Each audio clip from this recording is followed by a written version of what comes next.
Hi, welcome to or back to my channel. My name is Annie and today I'm going to be talking about all the books that I read in January.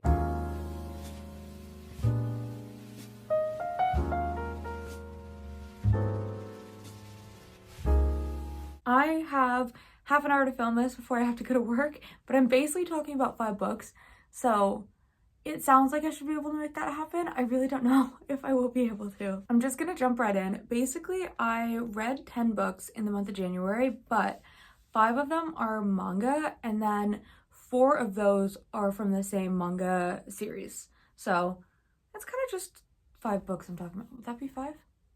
6?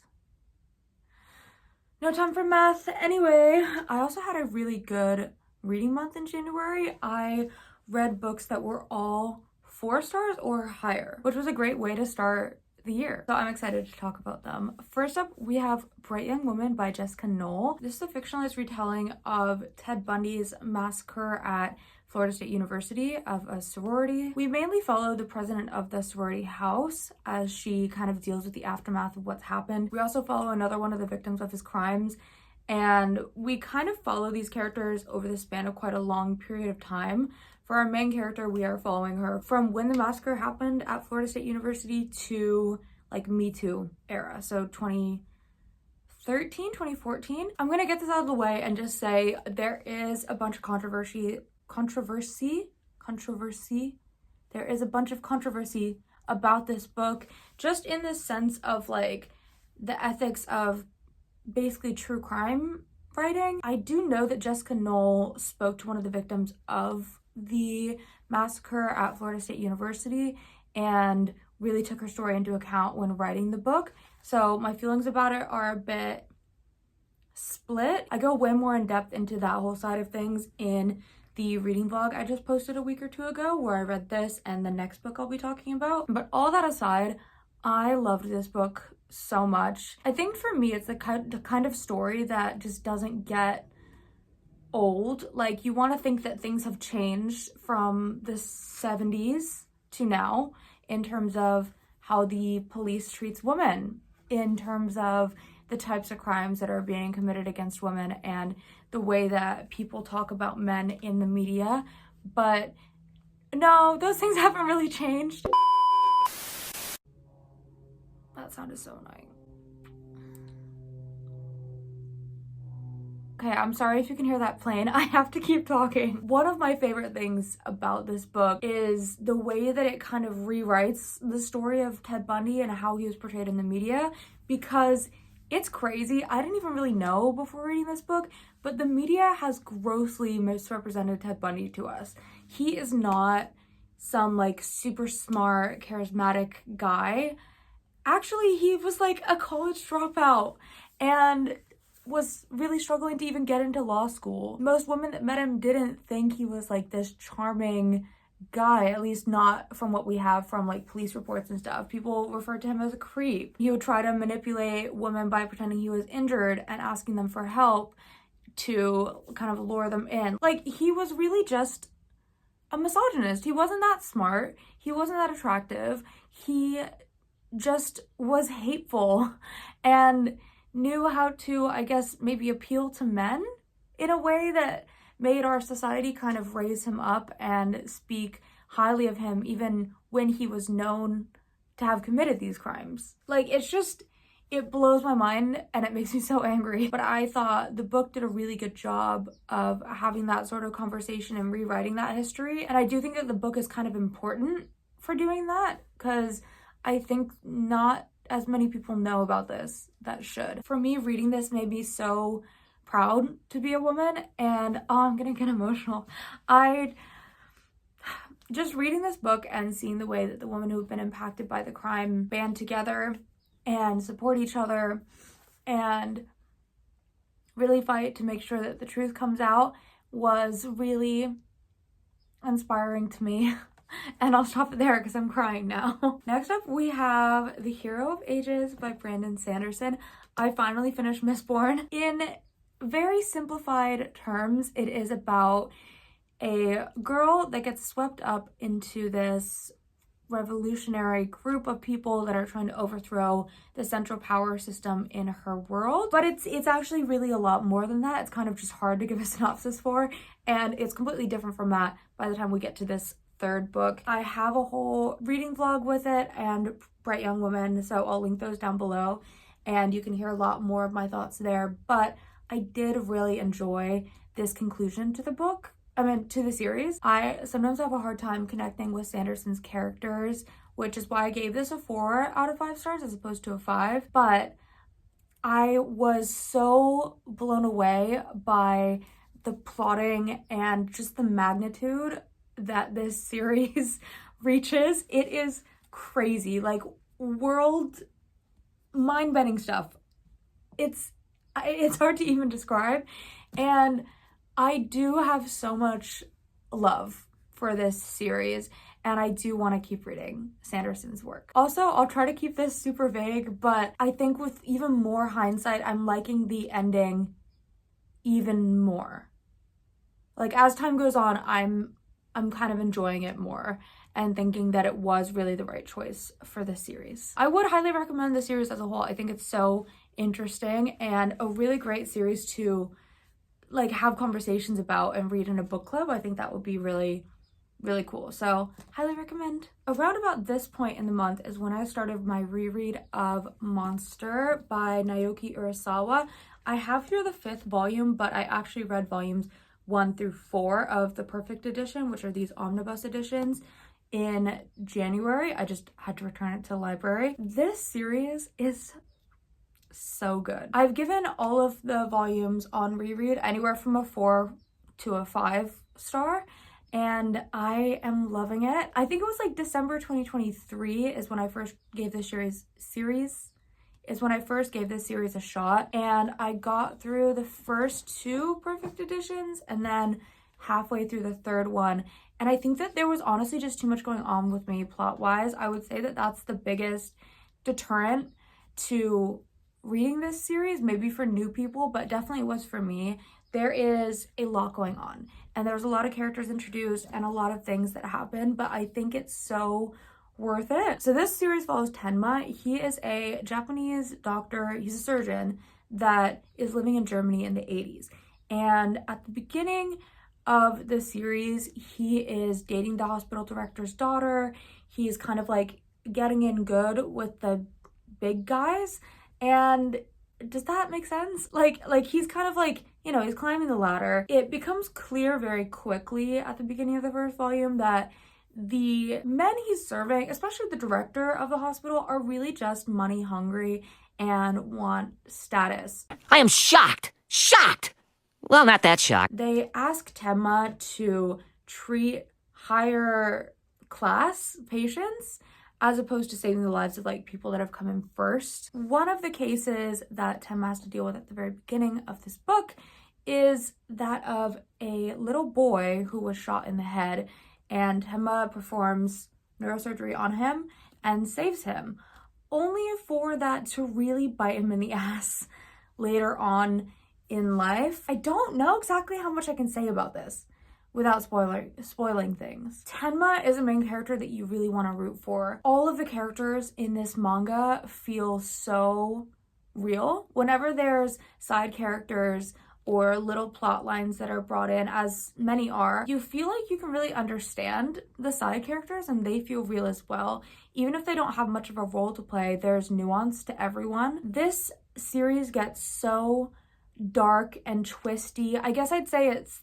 like a mystery thriller type of series, and there's so many elements at play and so many different settings. We go all around Germany. It's just masterfully done. I think these came out in the 90s. They hold up so well today. I think the only times when I'm not fully loving this series are when I have forgotten the last volume.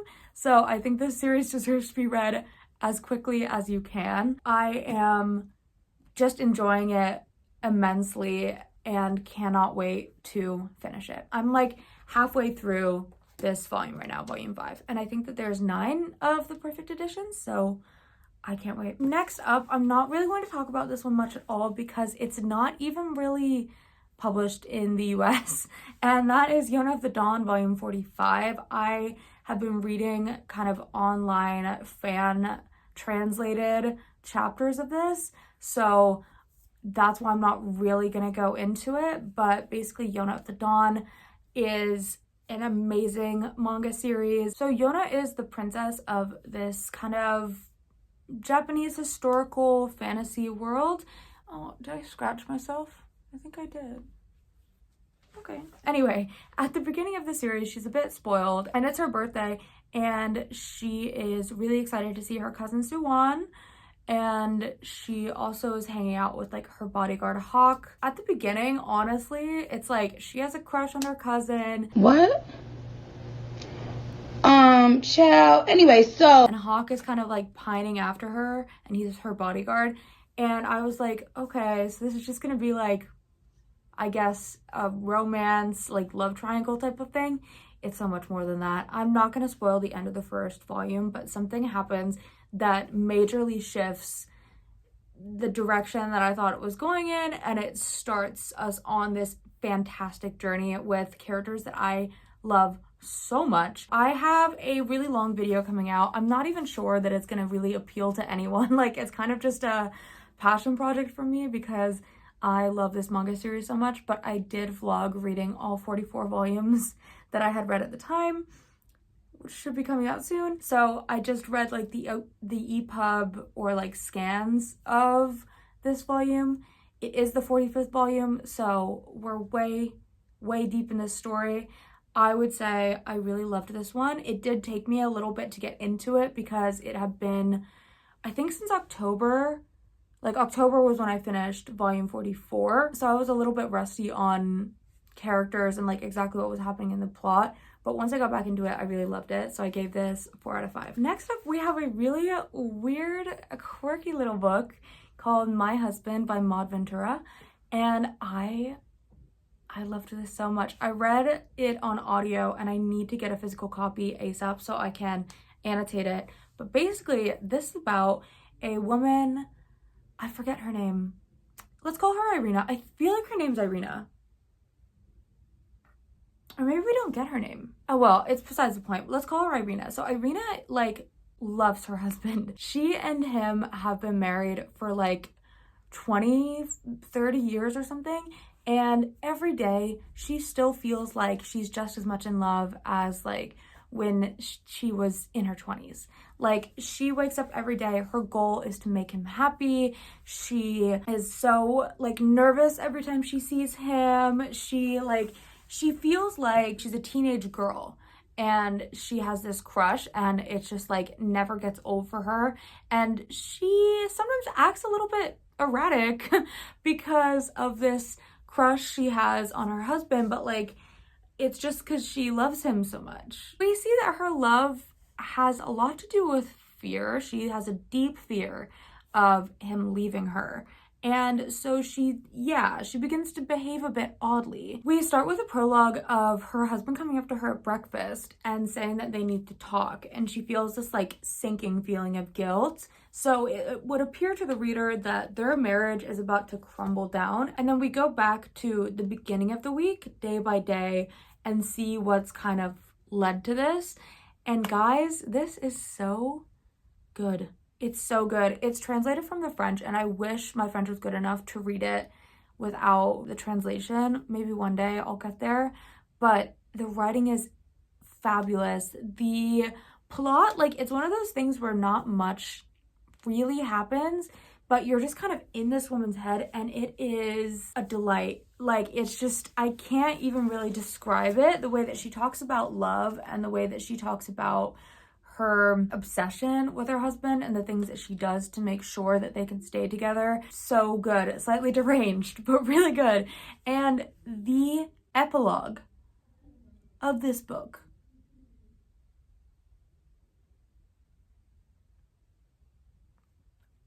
I almost wanted to go reread it again. It made me want to do that, but I had other things to do. I wanted to just start it over. You have to read this. It's so good. It's really short. The audiobook, I think, was 4 or 5 hours. Like, it's tiny, and it's fantastic. I want to see what else Ma Ventura has written so that I can get my hands on it. Also, sorry if you can hear, my mom just came home from work, so if you hear people talking, that's what that is. Next up, we have The Hobbit by J.R.R. Tolkien.